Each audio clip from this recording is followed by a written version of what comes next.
Olá pessoal, bom dia, boa tarde, boa noite, não sei a hora que vocês vão ver ou assistir essa aula. Hoje nós vamos passar para estudar a terceira fase do romantismo, né? Como nós já estamos estudando há algum tempo o romantismo, vocês já sabem de cor e salteado que o romantismo ele tem 3 fases ou 3 gerações, não tem importância, tanto faz fase ou geração, é a mesma coisa. Na primeira fase nós tivemos o quê? O índio, né, como o nosso herói, o herói brasileiro, o herói nativo da terra, o amor pela pátria e o nacionalismo. Na segunda fase do romantismo nós temos o quê? O mal do século, a morte, a escuridão, a saudade, a depressão, certo? Agora na terceira fase nós vamos ver coisas bastante interessantes. Primeiro, né?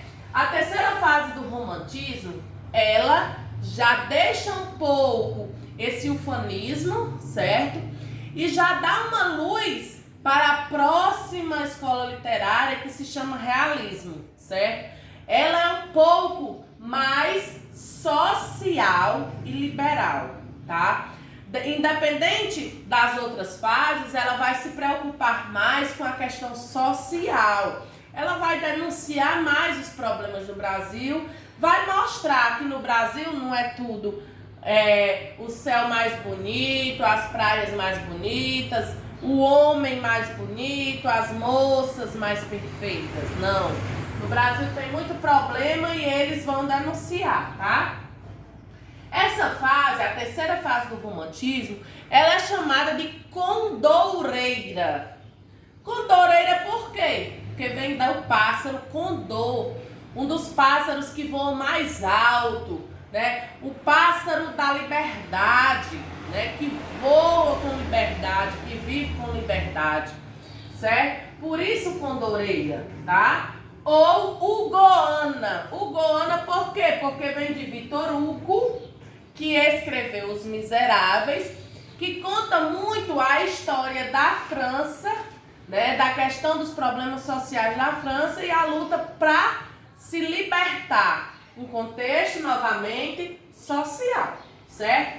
Mas aqui no Brasil mesmo a gente pegou esse condoreira, né? A gente sempre chama geração condoreira. Geração condoreira por quê? Porque é a geração que busca a liberdade de alguém. Quem é esse alguém? Eram os escravos que no Brasil tinham, né? Nós ainda estávamos nesse contexto de escravidão, tá? Quando eu me reporto aos Miseráveis, eu vou contar a história de um homem chamado Jean Valjean, né, que é um pobre, coitado, que não tem nada e para alimentar sua família, ele teve que roubar alimento. E ele foi preso e condenado por 5 anos à prisão. Quando ele saiu de lá, ele começou a roubar e colocar identidades diferentes para ele, certo? Ele pegava a identidade de outra pessoa porque ele não queria mais ser o Jean Valjean que foi preso. Então, ele retrata a sociedade e a miséria na França porque ele é preso porque não tem o que comer, está passando fome, rouba pela sua família, num contexto de várias guerras civis da França. E ele consegue, depois que sai da prisão, se tornar um prefeito de uma cidade, um político bem famoso. E ele acaba ajudando a muitas pessoas pobres com, né, a visão desse social e de tudo que ele já passou. E traz também mais a questão do sexo, né? Sexo que eu digo não é o sexo vulgar, não. É o sexo sensual. A mulher sensual, mas sem vulgaridade. Já que nas outras fases do romantismo não existia isso, porque a mulher era idealizada, ela é vista como uma santa. Os homens a queriam, mas não tocavam por medo. Aqui já vai ser diferente, ok? Então, pessoal, quais são as primeiras principais características, quando eu pegar um texto da terceira fase do romantismo, logo eu vou perceber que é desta fase. Primeiro, é a defesa das causas humanitárias. Todos os textos que vocês pegam dessa fase, vocês observam que eles falam sobre algum problema, tá? Na maioria deles se falam da escravidão no Brasil, porque nessa época vivia-se intensamente a questão da escravidão no Brasil, tá? E os horrores que essa escravidão trazia para os negros. A denúncia, certo? Dos maus tratos, das mortes, da morbidez, de tudo que era feito com os negros, né? E isso era retratado muito bem nas poesias, quando falava de quando retirava as crianças ainda mamando dos peitos das mães negras. Muitas mães, os feitores, cortavam os seios da mãe para que ela não pudesse mais dar o leite a seu filho e ele não procurasse mais, ele fosse apartado. Os escravos eram vendidos como animais, eram vistos seus dentes nas feiras, né? Olhava sua robustez, suas partes íntimas para ver se estavam tudo ok, se não eram doentes. Então, os negros, como nós já sabemos, porque vocês já estudaram história, eram tratados como animais. E os poetas dessa geração condoreira, a geração da liberdade, ele busca denunciar o Brasil por essa maléfica, né, ideia que os escravos era quem deveriam realmente fazer a economia do Brasil. Porque as outras eram escravos, não pagavam dinheiro, só era comida, né? Então, eles defendiam as causas humanitárias. Olha aqui o que eu disse.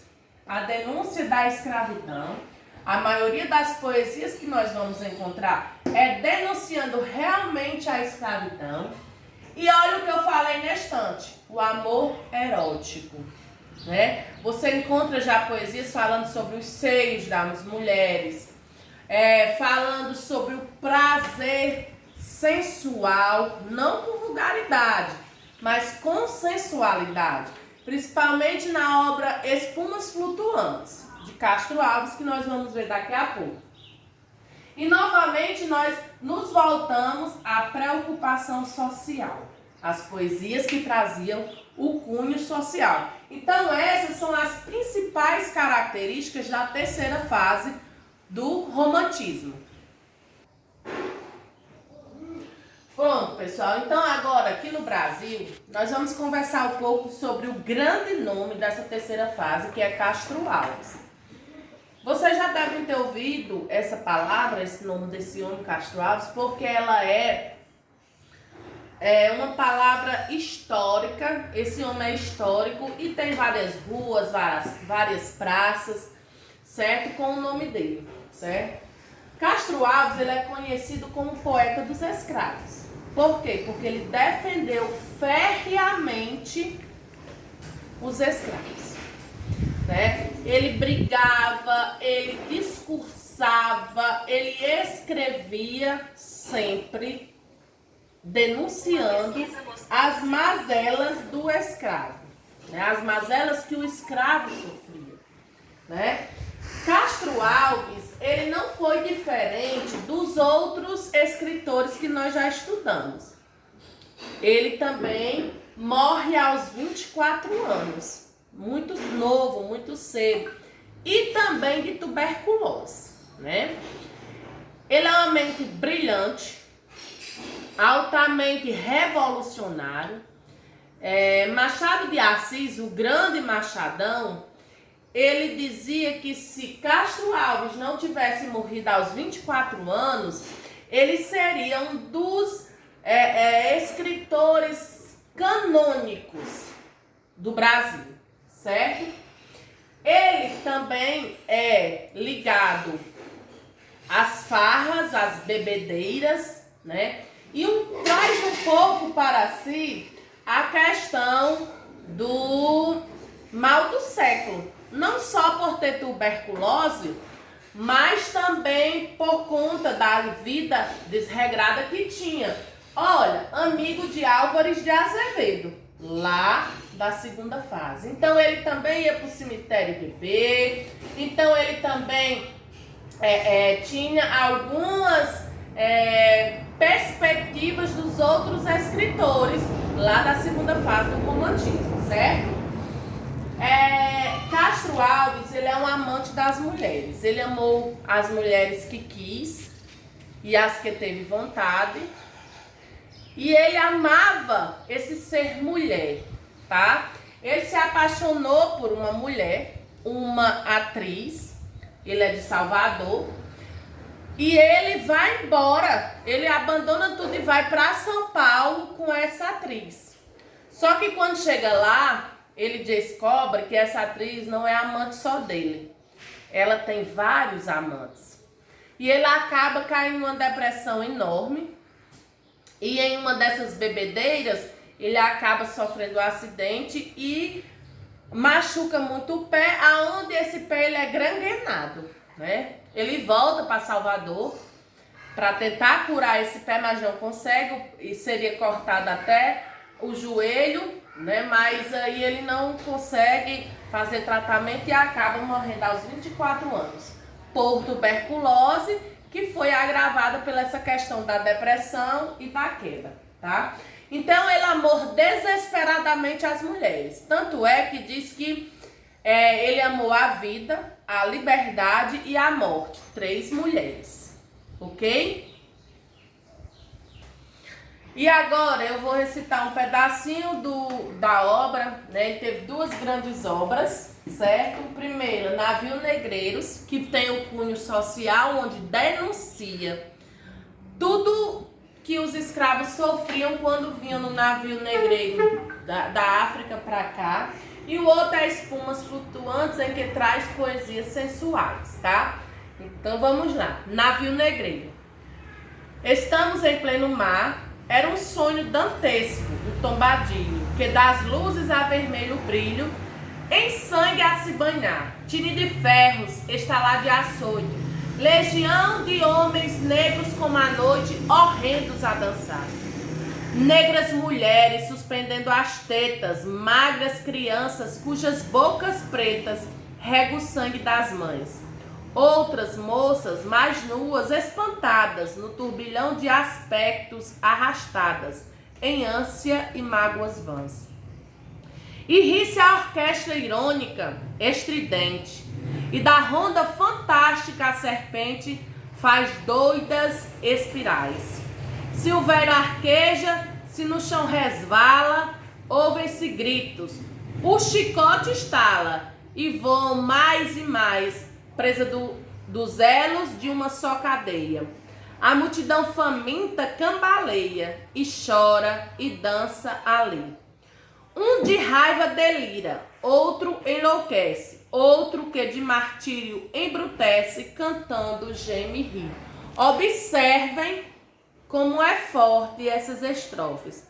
Quando diz negras mulheres, magras crianças, rega o sangue das mães, que elas não comem, eles não alimentam os negros dentro do navio. Muitos matavam ratos e comiam, milhares morriam e eram jogados para fora, né? E diz o quê? Que quando eles gritavam, choravam, deitavam no chão de dor, de fome, o que era que acontecia? O chicote estalava e a multidão faminta cambaleava, com uma dança meio esquisita, porque eles tinham que ficar em pé, não era direto que podiam deitar, e ficavam assim como se fosse uma dança, né, para poder manter o equilíbrio no meio do mar. E aquilo era chamada por Castro Alves de uma dança horrorosa, né? E muitos enlouqueciam, deliravam e morriam. Essa é a parte que me choca mais, como Castro Alves ele foi a fundo na denúncia da realidade dos negros.